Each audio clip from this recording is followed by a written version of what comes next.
We don't need grand gestures. We just need somebody to make us feel seen. And I think that's what it was. For a girl who felt invisible her whole life, this was a boy that made me feel seen. Hello and welcome to Separate Bathrooms. I'm Cameron Daddo. Today we're recording on the land of the Gadigal People of the Eora Nation. And I'm Ali Daddo. Nice to see you, honey. Nice to see you too. Even though we arrived here in a car and we chatted about today's episode, what's coming up. Pretty excited about meeting our guest today. Me too. Her name is Sarah Ayoub, and she's a freelance journalist and a best-selling author. So Sarah decided to pursue a career in journalism at the very tender age of 10, realising that like Lois Lane and Vicky Vale, it was always the reporter that got the superhero. I love that line. So she's all about, having watched Superman. Lois and Clark back in the day. Yeah, I love it. So her novels, Hate is Such a Strong Word, and The Yearbook Committee are contemporary stories of identity, belonging and discovery. Her latest book is called The Cult of Romance. It's fun, this is what someone said about it, it's a fun, heartfelt, relatable read that buzzes with youthful energy. Yeah, doesn't that sound great? Yeah, look, I know a little bit of background. We're going to find out and discover more about Sarah Ayoub together. Let's bring her into the bathroom. Hey, welcome, Sarah, to the bathroom. This is my wife, Elle. Thank you so much for having me. Thanks for your time. Look, we do know you are a writer, of course, and can you give us a bit more of an idea about who you are beyond that? So tell us about yourself. Are you married? Do you have children? What's your history? Yes, so actually last week I had a piece in The Guardian talking about the moment I knew that I was in love with my husband, who I've been married to for almost 12 years. We met a few months before the Cronulla Riots, 3 months, I think. Lebanese girl, white guy. We faced a lot of hostility, believe it or not, about being together. It was probably the worst time to get with someone from a different cultural background because there was so much tension in the community at the time. Yeah. And we dated for 5 years. Then we had a very big Lebanese wedding so that my parents could overcompensate for the whiteness of my husband. And we've got 3 beautiful children. And they are, one's 8 this weekend and an almost 5-year-old and a 22-month-old. Oh, beautiful. Congratulations. That's quite the beautiful family. Thank you. And outside that, because I don't want to fall into the trap of only talking, you said, tell me a little bit about yourself and just talking about the fact that I'm married with kids. Yeah, that's right. Obviously we are all so much more than our relationships. Indeed. So I wanted to be a writer from a very young age, although I didn't think about it in terms of being a writer. I wanted to be a journalist because I wanted to be like Lois Lane. Yeah. I don't know if you guys remember that show with Terry Hatcher and Dean Cain. Yeah. Absolutely. I was obsessed with it. Studied journalism. I freelance for a lot of newspapers and magazines. I teach journalism and writing at the University of Sydney. I have a PhD in migrant literature because that's something I'm really interested in. And I love cake. That's me in a nutshell. Full stop. You actually wrote, I love this. I think I got this from the article in The Guardian that you said good Lebanese girls were supposed to marry good Lebanese boys and deviating from the narrative was out of the question. They told me I was throwing away my entire identity. Was that worth it for this boy who I'd only known a few months? So tell us what that experience was like in choosing love over what your culture expected from you. You know what? It gives me goosebumps just even thinking about it because it was a really difficult time. Most people don't know unless they've lived that situation what it is like growing up constantly feeling like you are torn in two. Like from the moment that you are aware that you are a little bit different to the mainstream, it's something that, you hold wherever you go. And then to grow up for me at a particular time, to come of age when there was a lot of negativity, there were moral panics around Lebanese Australians in the media because of a handful of gang crimes, that was even worse, because I knew I wanted to work in the media industry, and I felt a lot of shame everywhere I went. And I constantly had to justify myself to everybody. That's what it felt like. And to have something that is a fundamental part of my identity, like, questioned in the mainstream, fair enough, that came with the territory because of what was happening in the media. But then to have another fundamental part of my identity questioned by my family and friends, if I happened to fall in love with somebody who was different, a different ethnicity, that suddenly meant that I wasn't good at being Lebanese. And it was really heartbreaking, because I was the girl that was so passionate about being Lebanese. I learnt to pray in Arabic. I listened to Lebanese songs. My culture was important to me beyond the superficial aspects of, people like, oh, Lebanese food or Lebanese music. But I was interested in the history of my nation or my motherland, in so many different elements of what it meant to be Lebanese. And to have to, explain that to my parents, I knew that was normal, because they didn't grow up here and they moved to an area where other people were Lebanese because they wanted to preserve their heritage. But to have to explain that to my Australian-born friends who happened to be of Lebanese heritage, who told me that, this relationship would never work out, that was probably the most difficult thing. And I was a person that always followed the rules.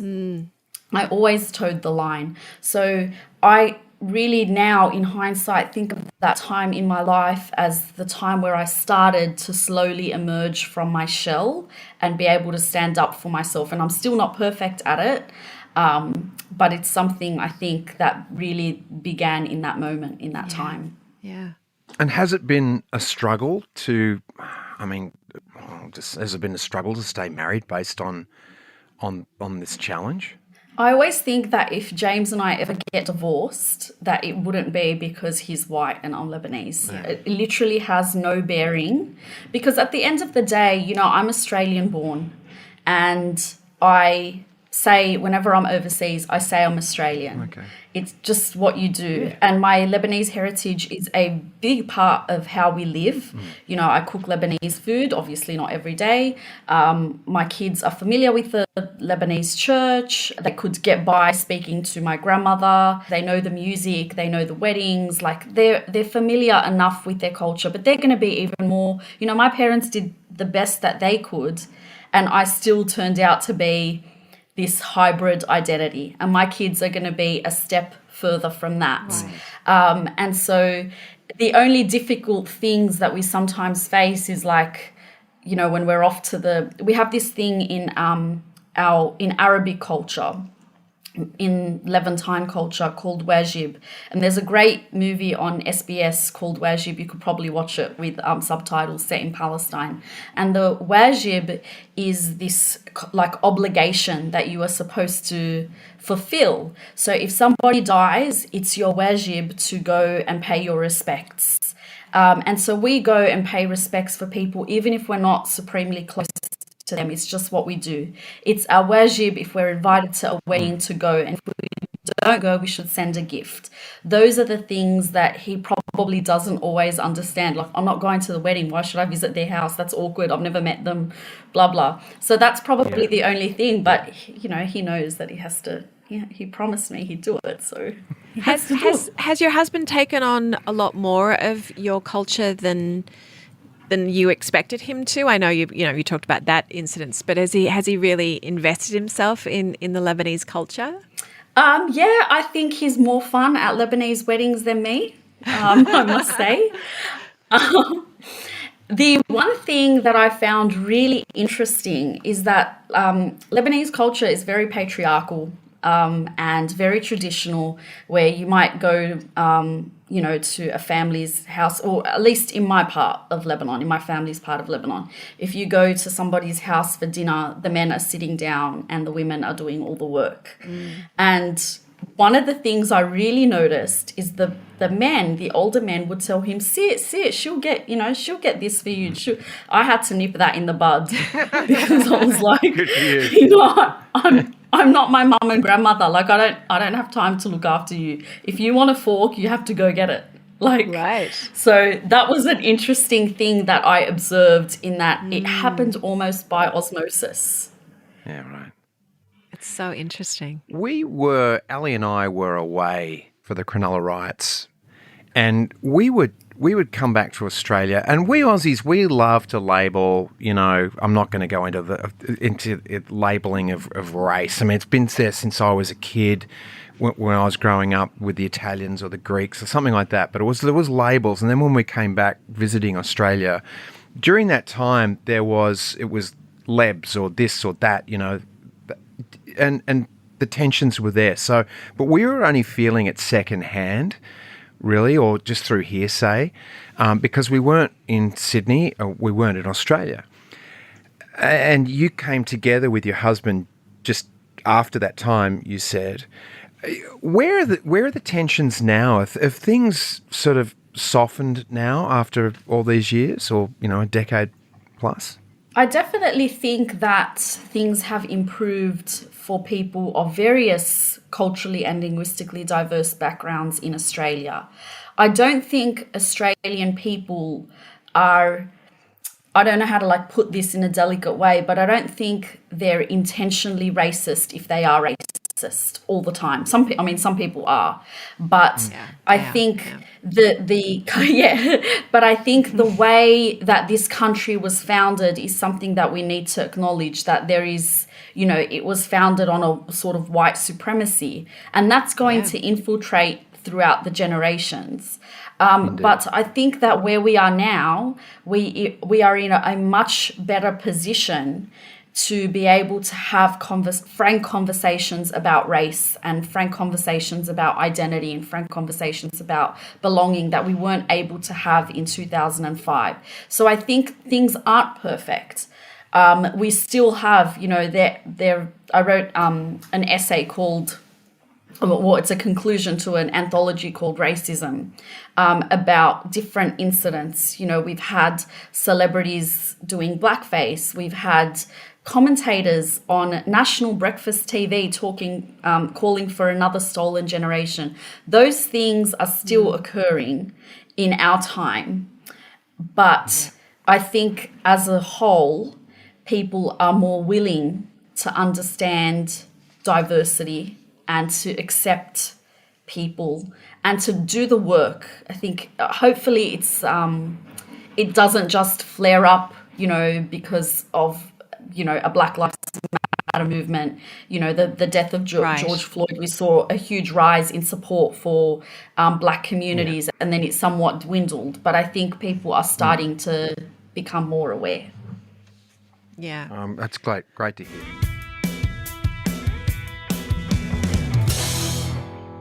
You actually say that you love to talk about the links between writing, representation, identity, and empathy. So can you explain what that means to you?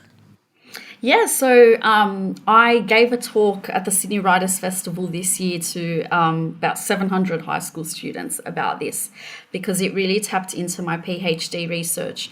But when we don't represent communities, then we're not just telling them that they don't belong, we're effectively telling them that they're outcasts. And so I'm really interested in representation, because I know what it's like to grow up and not see myself in the stories that I was consuming and the magazines I read. And I loved magazines and I wanted to be part of that world, but I just didn't belong there. And so I think empathy is important, because you can't advocate for someone, or you can't make the world a better place if you don't understand what somebody else is going through.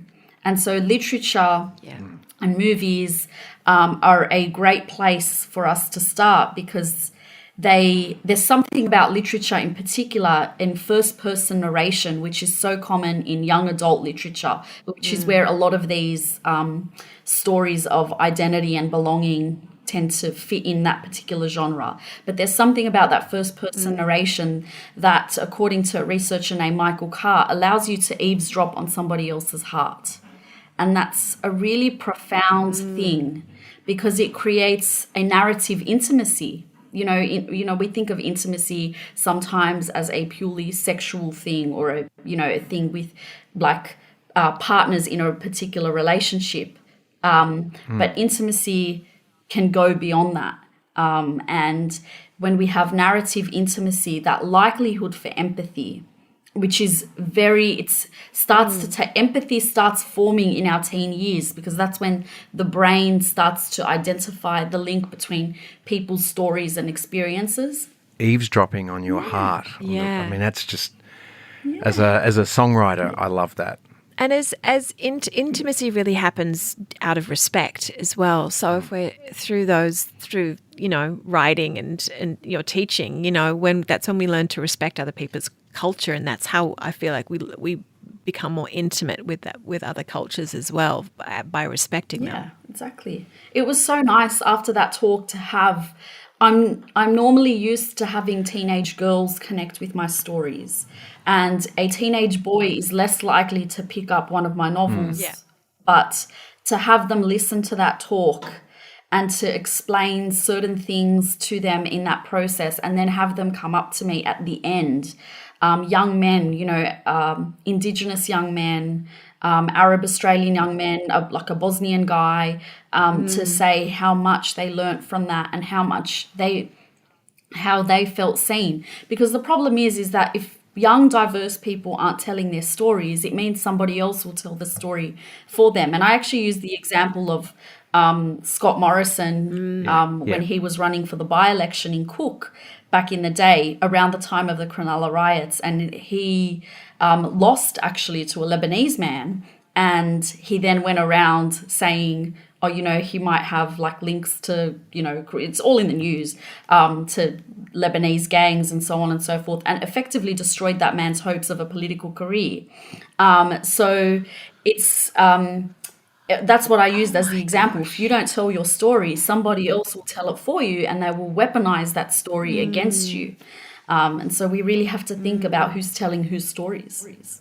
That is so brilliant. That's such an encouraging thing to do. I mean, imagine that when you speak to kids and you say those exact words, that would fire me up if I was sitting in an audience listening to you. Someone else is going to tell your story. You don't know my story. I better get to it. Yeah. That is exactly. That's because so great. Most young people don't want to write. They're writing to a stimulus in the HSC. It's not something that they particularly connect with. But then if you help them find a way that they can link it to their personal experience, then it changes. Your latest book is called The Cult of Romance, which I just think I love that title anyway. And you've said it's a book where if you've never felt like you were quite enough because you were a girl in a culture that elevated sons, because you knew yourself too well to settle for the first boy that knocked on your door, because your cultural identity preceded you in Australia, even though people saw you as foreign in your motherland, then this book is for you. Give it to your teenage girls who are caught between longing and belonging, and remind them that they are glorious in their difference. You are such a beautiful writer. Just even that little phrase that you wrote, it's so gorgeous. Can you tell us more about when you say your cultural identity preceded you in Australia, even though people saw you as foreign in your motherland? Was that your personal experience, or can you explain that more to us? Yeah, so I knew that from 10 that I wanted to be a journalist, and it was something that I was really passionate about. And when I went to uni, I just remember in those first couple of years, all we did was talk about Lebanese people in the media. And I felt like in my tutorials, I constantly had to justify my Australianness. When people found out I was Lebanese, I would have to add, but I don't know any bikies, my dad's not a drug dealer, my brother's not in jail. Those were the kinds of things that I had to add. There was always a but after saying I was of Lebanese heritage. And some of it might have been my own hang-ups. Like in some respects, when we think of input and output, when we think of like me reading the newspaper every day and watching the news and hearing people like Alan Jones or whoever talking about Lebanese people as scum and as criminals, you're going to internalize some of that. And so I went to uni with those hang-ups. People had their own assumptions because of the stereotypes that they too were consuming. And naturally, that's resulted in me having a particular view of how the world saw me, experiencing that as well. Like, you know, all the little things that I heard in my first job, tiny microaggressions that would have been harmless if they happened once or twice. But when they happen frequently, you just internalize all of that shame. Then I went to Lebanon when I was 20, and I had been told, you know, I wasn't Australian through the interactions I had with people and through the rhetoric in the press. If you were Lebanese, then you were un-Australian. And, you know, even our then Premier Bob Carr, in the wake of those like gang crimes, did say that these were crimes perpetuated by people who were un-Australian, in the same sentence that he used Lebanese. So it's really interesting that now, in hindsight, being able to break that down as a researcher and see that link. But then I went to Lebanon, this place where I thought, this is where I belong. This is where I've been told my whole life. This is who I am.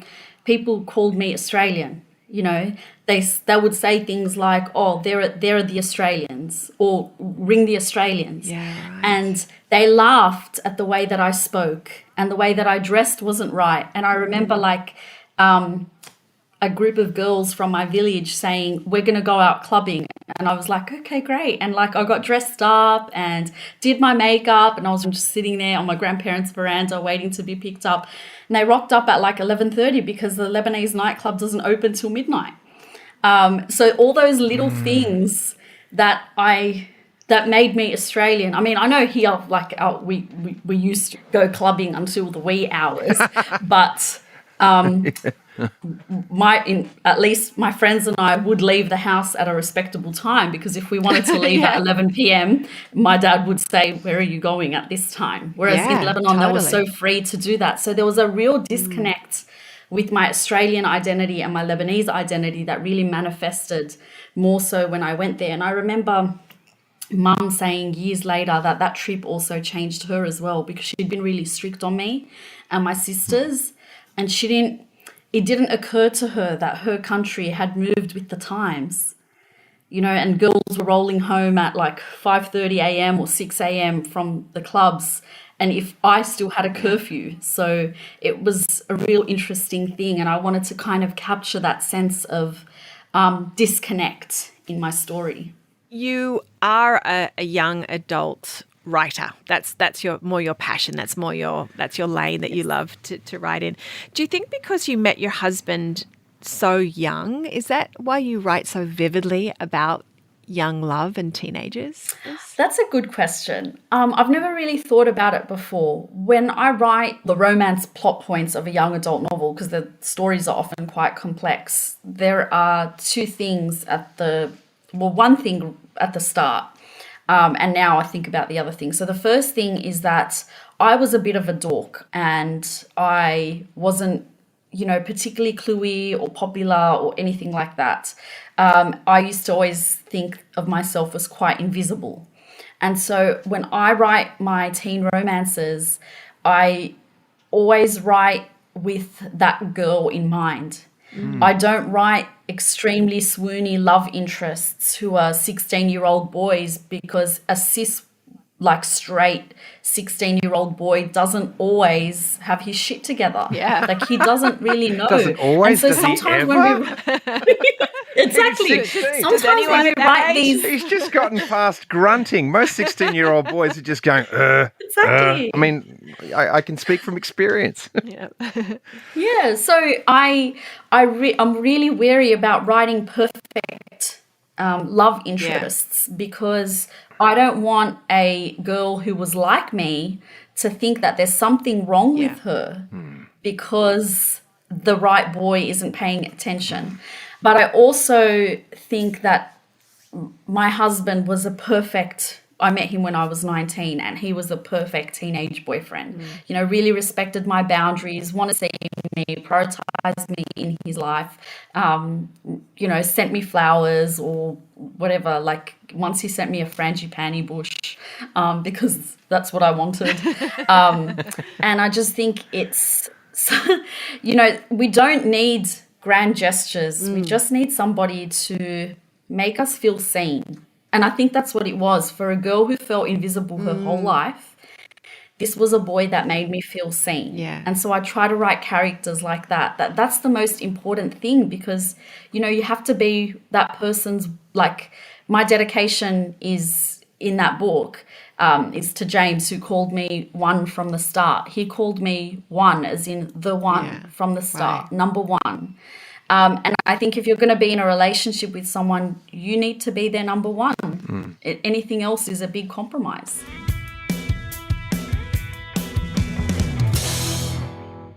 Can I ask you, what's been the reaction from your young readers regarding love and relationships? And are they still experiencing what you went through in terms of cultural differences?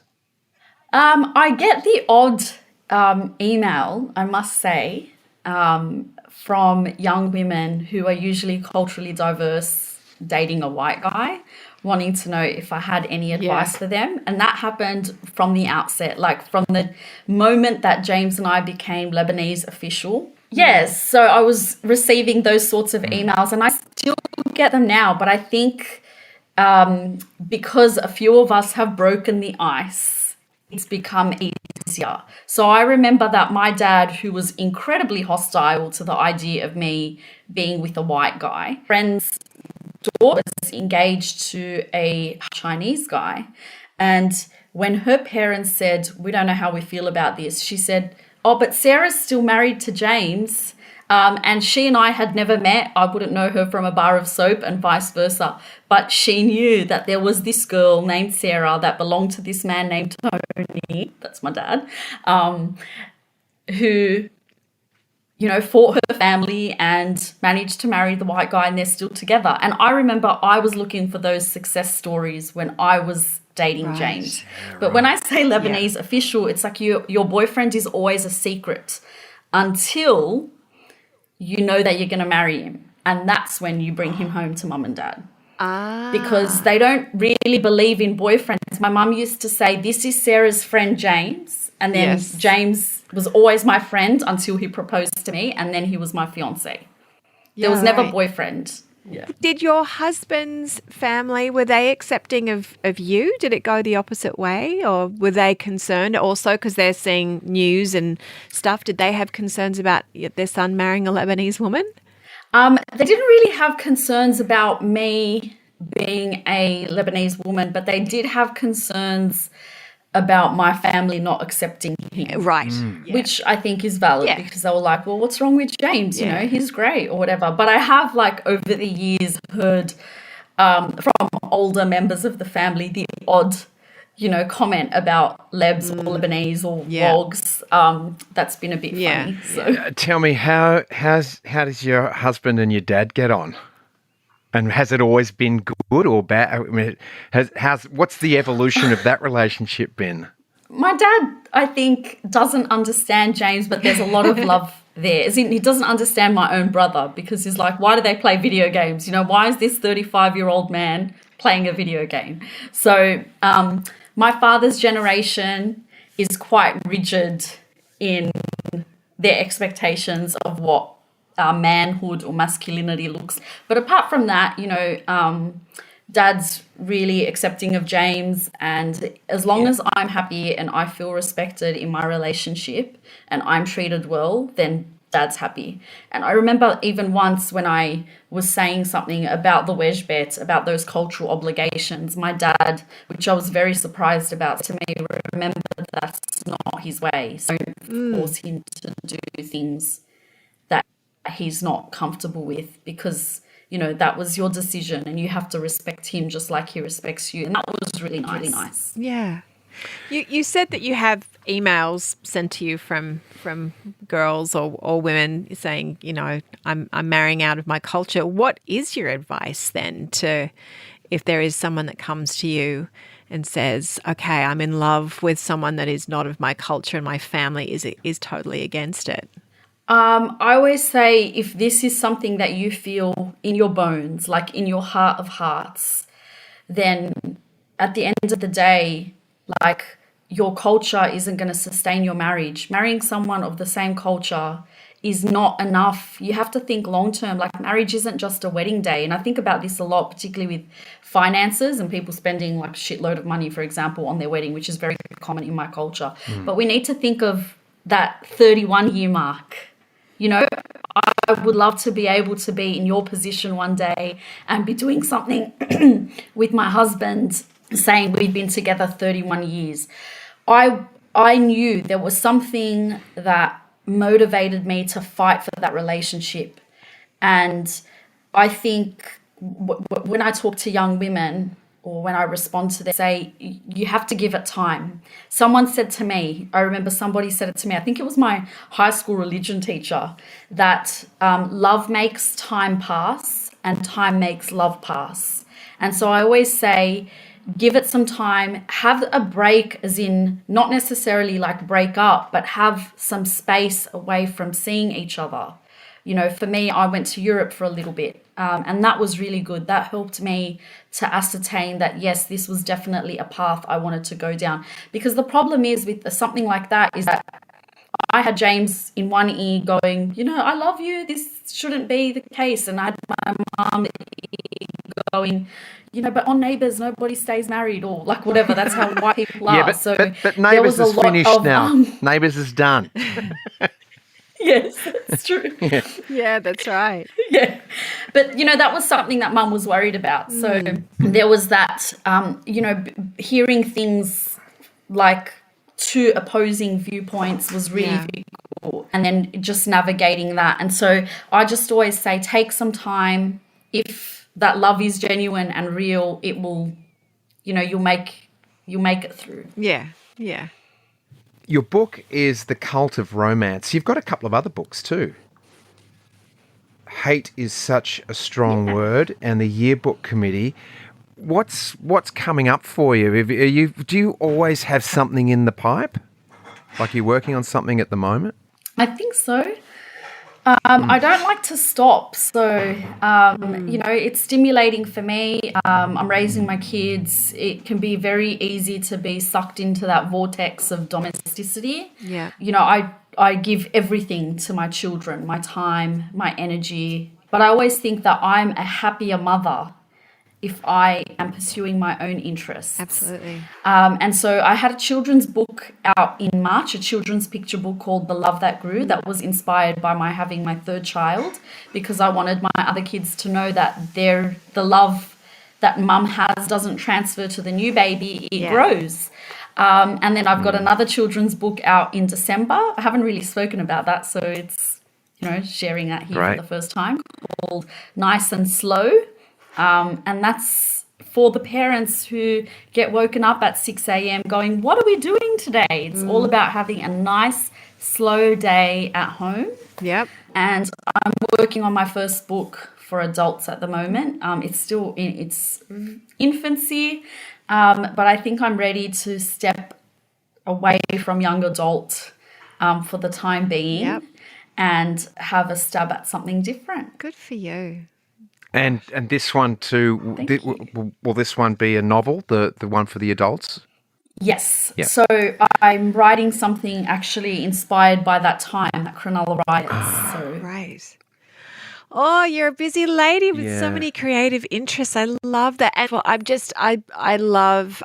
love storytelling. I love writing. I have books. I actually really love young adult novels as well, because if you can capture a young teen or a teenager to get back into reading, I'm like, all power to you, because we're losing so much of our teenagers to screens, and it's just, it drives me crazy. So thank you for all that you're doing. Thank you so much, Sarah. Thank you for having me. she's off. Sarah's off and left us with a whole swag of things to think about. Indeed. What a story she told about, meeting her husband during that time and what that must have been like to go against, what her family has raised her to be. You're a good Lebanese girl, you marry a good Lebanese boy, and to step out of that culture for her, for love, which is such a beautiful reason. Well, yeah, and determination and following her heart to what she wanted, and I think that's sounds like that's what she does anyway with her books and her kindness for sharing her thoughts and observations through novels for young kids. Yeah. And I love that when she said, and I'll repeat it, it's like, if you don't tell your story, someone else is going to. Yes. And that goes for everyone, but particularly as she's mentioned, if you are of a culture that doesn't get their story told enough, write that story down. Yeah. Let it share it with the world. Yeah, as you say, it is. It's a universal theme. We're all responsible for our own story. Yeah. And however you tell it, because you can put it in a song, you can make it into a movie, you can write a story. Yeah. I mean, there's so many different ways to tell a story. Absolutely. Yeah. Wonderful. Thanks so much for listening. And if you loved this podcast, you can rate and review us. We really appreciate it. It really helps us, actually, if you can do that.